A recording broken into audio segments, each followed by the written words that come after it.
tableau très, très populaire. Les visiteurs du Louvre apprécient beaucoup ces deux tableaux qui en fait font partie d'un cycle de 4 qui illustrent, qui sont les allégories des saisons. La manière de représenter chaque saison, c'est une accumulation de légumes ou de fruits qui sont harmonieusement placés pour que la figure apparaisse quand on s'éloigne d'elle comme un profil humain.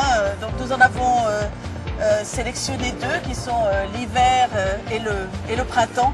Et je crois que pour les enfants, mais aussi bien pour les adultes, c'est tout à fait un jeu de rentrer dans le tableau et de voir que la joue n'est qu'un tronc d'arbre,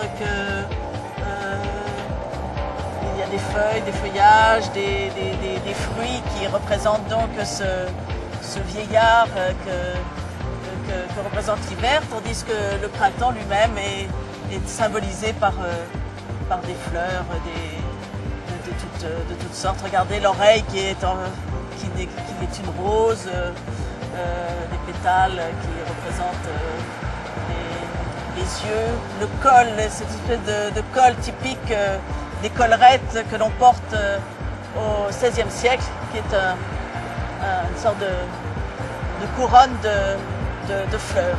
Et ça, on est bien dans l'esprit du maniérisme qui se développe à Prague. Ce tableau a été fait pour la cour de Prague, et on aimait les choses étranges, des choses qui excitaient l'esprit.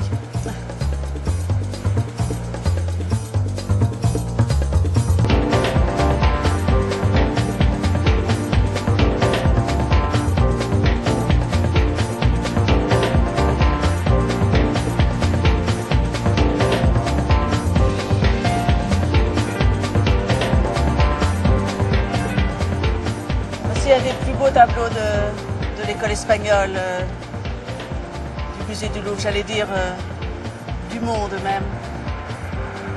C'est un tableau donc de Murillo qui ne représente ni une scène religieuse, ni une scène savante, mais tout simplement un jeune enfant qui est en train de s'épouiller, qui est assis donc